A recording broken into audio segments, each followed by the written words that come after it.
Hello students, स्वागत है आपका the concept learning point channel में। स्टूडेंट्स, आज हम क्लास 10th की केमिस्ट्री की चैप्टर 1 की जो है वो हम स्टार्ट करेंगे और ये हमारा है लेक्चर 2।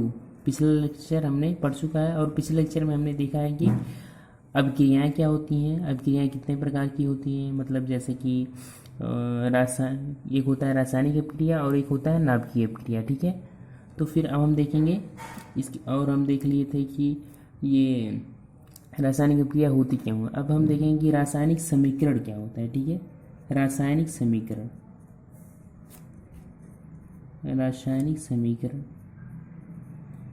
सबसे पहले हमने ये देखेंगे कि रासायनिक समीकरण क्या है। ठीक है, तो उसके लिए देखिए रासायनिक समीकरण का ये उपयोग क्यों किया गया है। सबसे पहले जो क्या होती हैं, ये कोई अणु होता है और वो अर्थात कोई तत्व है और दो तत्व मिलके क्या बनते हैं, यौगिक बनते हैं। और वे यौगिक एक दूसरे से क्या करते हैं, यौगिक जो होते हैं कोई और यौगिक होता है उनसे क्या होता है, अभिक्रियाएं होती है। ठीक है, वो एक दूसरे से संयोग करते हैं तो क्या होता है, देखिए ये H2SO4, ये है H2SO4, तो इससे क्या होगा, क्या बनेगा, जैसे ZNO प्लस H2SO4 से अभिक्रिया किया जाए, ये होता है फॉर्मेशन। अब ठीक है, अभिक्रिया होगा तो बनेगा ZnSO4 प्लस H2O।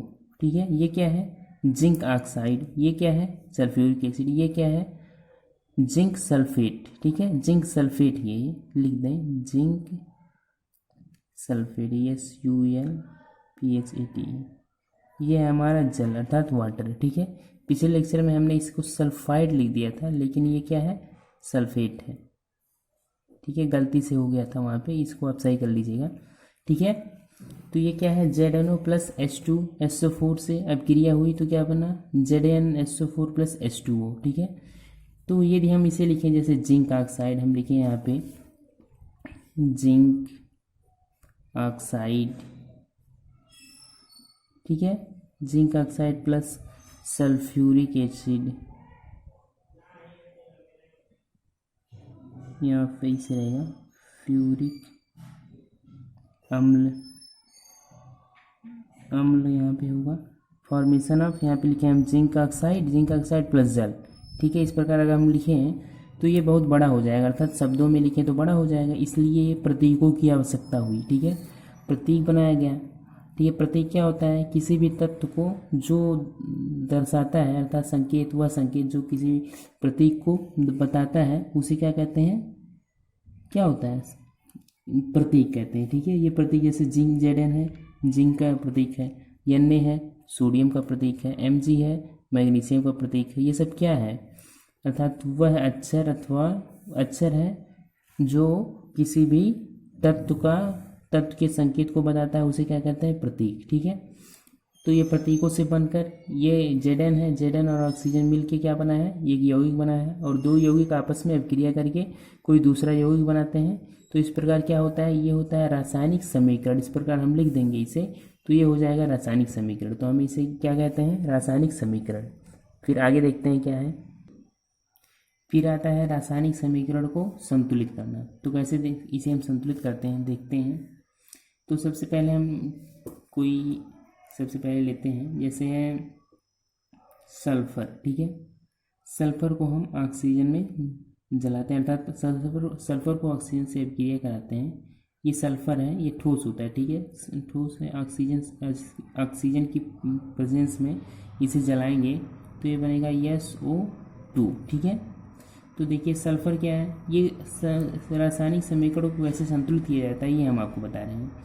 जैसे कि सल्फर यहाँ पे एक है, ये कैसे संतुलित किया जाता है, क्या होता है, ये तीर जो है ना, ये तीर, ठीक है, ये तीर के इस पार, ठीक है, तीर के पहले जो भी होते हैं तत्व अथवा यौगिक होते हैं जो अभिक्रिया करते हैं उन्हें हम कहते हैं अभिकारक।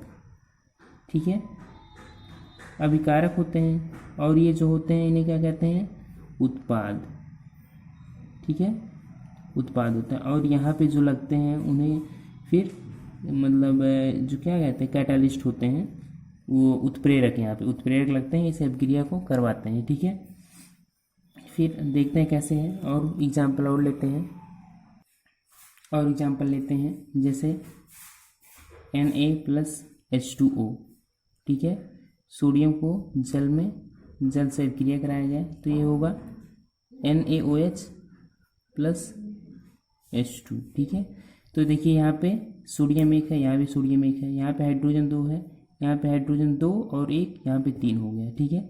तो ये कैसे होगा, इसे संतुलित करने के लिए सबसे पहले देखिए क्या करेंगे, हम सोडियम को यहाँ पे 2 लगा देते हैं, ठीक है। तो यहाँ भी सोडियम 2 लगाना पड़ेगा। अब हमारा यहाँ पे ऑक्सीजन 2 हो गया और हाइड्रोजन 2, 2 4, इस बार 2 4 है, इस बार 2 है, तो यहाँ भी 2 लगा देंगे, ठीक है। तो क्या हो गया, यहाँ पे 4 हाइड्रोजन, यहाँ भी 4 हाइड्रोजन, 2 और 2 4 हो गया, और यहाँ पे 2 सोडियम, यहाँ भी 2 सोडियम, ठीक है। तो इस प्रकार सब संतुलित है, ठीक है। तो ये क्या हो गया, हमारा संतुलित समीकरण, ठीक है। आप लोग को यहाँ पे नहीं समझ में आएगा, ये है जैसे कि 2 NaOH है ना, तो ये 2 जैसे Na है ना, Na भी 2 होगा, ऑक्सीजन भी 2 होगा और हाइड्रोजन भी 2 होगा, ठीक है। इसमें 2 2 सभी, आगे अगर 2 लग गया तो इसके बाद जितने भी तत्व रहेंगे सभी जो यहाँ पे संख्या रहेगी उतने ही रहेंगे। अगर यहाँ पे 3 होता तो सभी तत्व 3 होते, ठीक है। तो ये हो गया हमारा रासायनिक समीकरण को संतुलन करना। रासायनिक समीकरण को कैसे संतुलित करते हैं, ये फॉर्मेशन अब जो हम बताएं, स्थिर के पहले के सभी तत्वों की संख्या स्थिर के बाद के सभी तत्वों की संख्या को बराबर, यदि बराबर हो तो वह क्या होता है, वह समीकरण संतुलित होता है, ठीक है। संतुलित समीकरण कैसे होगा, स्थिर के पहले के सभी तत्व अथवा यौगिक और स्थिर के बाद के सभी तत्व अथवा यौगिकों की संख्या यदि बराबर हो, जैसे यहाँ पे यदि 10 हो कोई भी यौगिक तो इधर भी 10 ही होनी चाहिए, ठीक है। तो दोनों की संख्या समान हो और वही तत्व से मिलना, जैसे यहाँ पे हाइड्रोजन 4 है ना, तो यहाँ पे 2 हाइड्रोजन और 2 हाइड्रोजन यहाँ पे, तो 4 हाइड्रोजन हो गया, ठीक है। तो ये हमारा हो गया रासायनिक समीकरण को संतुलित करना। और कोई एग्जाम्पल ले लेते हैं, जैसे देखते हैं जैसे Ca, तो इसके बाद और एग्जाम्पल लेके देखते हैं, जैसे कि एग्जाम्पल PbNO3 होल ट्वाइस, ठीक है। ये टूटेगा, ये होगा PbO2 plus NO2 plus O2, ठीक है। ये हो गया, यहाँ पे PbO2 नहीं होगा, जैसे कि Pb का संयोजकता 2 प्लस होता है, ऑक्सीजन का 2 माइनस, तो ये कट जाएगा, PbO यहाँ पे PbO होगा, ठीक है। PbO होगा, फिर तो देखते हैं समीकरण संतुलित है या नहीं। तो Pb 1 है, यहाँ भी Pb 1 है, सही है। ये नाइट्रोजन यहाँ पे 2 है, ठीक है, नाइट्रोजन यहाँ पे 1 ही है। तो फिर आगे देखते हैं, ऑक्सीजन यहाँ पे कितना है, 6 है, 3 × 2 = 6 होगा, तो यहाँ पे 6 आ गया, तो अर्थात ऑक्सीजन 6 है, एक ऑक्सीजन 2 3 5, इधर 5 ही ऑक्सीजन है। तो देखते हैं कैसे संतुलित होगा। हम क्या करते हैं, 6 करने के लिए यहाँ पे 2 कर देते हैं, ठीक है। तो 2 2 4 2 6 हो गया हमारा, और Pb कितना हो गया, Pb हो गया 2, ठीक है। तो इधर भी Pb 2 करना पड़ेगा, तो हमारा हो गया 2 PbNO3 whole twice, formation of 2 PbO plus NO2 plus O2, ठीक है। फिर और देखते हैं ऑक्सीजन, अब देखते हैं ऑक्सीजन 6 और इंटू 2, 6 × 2 बराबर ये 12 आ जाएगा, तो ऑक्सीजन इधर 12 हो गया। तो इधर ऑक्सीजन कितना है, 2 2 4 2 6 ही ऑक्सीजन है। तो यहाँ पे हम क्या कर देंगे, 8 अगर कर दें, 8 नहीं, यहाँ पे 4 कर दें, 4 8 8 2 10 2 12, ठीक है। इधर भी 12 हो गया, देखिए यहाँ पे 2 ऑक्सीजन, इधर 4 × 2 = 8 हो जाएगा, इधर 2 हो जाएगा, बराबर 12 ऑक्सीजन। तो ये क्या हो गया, अब संतुलित समीकरण हो गया। अब हम इसे लिख लेंगे 2 PbNO3 whole twice, formation of 2 PbO plus 4 NO2 plus O2, ठीक है। ये हो गया हमारा संतुलित समीकरण, ठीक है। फिर आगे देखते हैं अगला टॉपिक क्या है। तो अगला है क्या, रासायनिक समीकरणों में भौतिक अवस्थाओं के संकेत, ठीक है। तो हम क्या है देखेंगे, सबसे पहले देखते होंगे हम कहीं पे जैसे लिखा होता है, जैसे AQ और L G और एस इसी प्रकार कुछ ब्रैकेट में जैसे कि NaOH, फिर लिखा रहेगा AQ, H2 ऐसे H2, इधर लिखा रहेगा G, इसी प्रकार NaCl यहाँ पे लिखा रहेगा S, इसी प्रकार लिखा रहेगा HCl, ब्रैकेट में लिखा रहेगा L। तो इसका मतलब क्या है यही हम देखेंगे, ठीक है। तो सबसे पहले देखेंगे AQ का मतलब क्या होता है, L का मतलब क्या होता है, और G का मतलब क्या होता है, फिर S का मतलब क्या होता है। तो सबसे पहले AQ का मतलब होता है एक्वस, ठीक है। लैटिन में एक्वस का मतलब होता है वाटर, ठीक है, वाटर, ठीक है। और इसे कहते हैं हिंदी में जलीय, अर्थात जो जलीय हो, अर्थात जो जल में मिलाया गया हो, ऐसा यौगिक जो जल में मिलाया गया हो अर्थात वो जलीय हो, ठीक है। तो उसे हम लिखेंगे एक्वस, अर्थात AQ, ब्रैकेट में लिखेंगे AQ। और ये होता है लिक्विड, लिक्विड का मतलब होता है तरल अर्थात द्रव, ठीक है, ये होगा द्रव में, ठीक है। जैसे गैस और लिक्विड दोनों तरल में आते हैं, लेकिन ये होगा द्रव, और द्रव में क्या होगा, जैसे पानी हो गया, तो पानी हो गया क्या, इस प्रकार का जो होगा उसे क्या कहेंगे, लिक्विड में लिखेंगे, ठीक है। फिर आता है गैस, ठीक है। गैस का मतलब जैसे भाप हो गया, हवा हो गया, तो उसमें भाप अक्सर आता है केमिस्ट्री में, तो ये हमारा हो गया भाप के प्रकार का कुछ हो गया, लिख देंगे। फिर आता है सॉलिड, मतलब जो ठोस होगा, इससे होता है सॉलिड, अर्थात जो ठोस हो उसे लिखेंगे सॉलिड, था एस से लिखते हैं, ठीक है। जैसे एस हमारे हमने यहाँ पे सॉल्ट ये लिखा है NaCl, तो NaCl भी हो गया सॉल्ट, और HCl है हाइड्रोक्लोरिक एसिड, लिक्विड में है, H2 गैस में है, NaOH एक्वस में है, ठीक है। तो ये हो गया रासायनिक समीकरणों में भौतिक अवस्थाओं के संकेत। ये होता है भौतिक अवस्था, जैसे भौतिक अवस्था उसकी क्या है, कोई भी जैसे NaOH है तो NaOH की भौतिक अवस्था क्या है, वो एक्वस में है, ठीक है। H2 है वो उसका भौतिक अवस्था यानी फिजिकल स्टेट क्या है, फिजिकल स्टेट का मतलब यही है कि वह है मतलब किस प्रकार दिख रहा है। फिजिकल का मतलब ये होता है कि जो हम नंगे आंखों से देख रहे हैं वो किस प्रकार दिख रहा है, ठीक है। भौतिक अवस्था इसी का मतलब होता है, ठीक है। तो हम H2 को अगर हम देखेंगे तो हमें किस में दिखेगा, गैस में दिखेगा। NaCl को देखेंगे तो किस में दिखेगा, सॉलिड में दिखेगा। इसी प्रकार जो भी तत्व होंगे वो जिस अपने आंखों से हमें देखने के बाद जिस प्रकार दिखेंगे उसी प्रकार हम उसे लिख देंगे, ठीक है।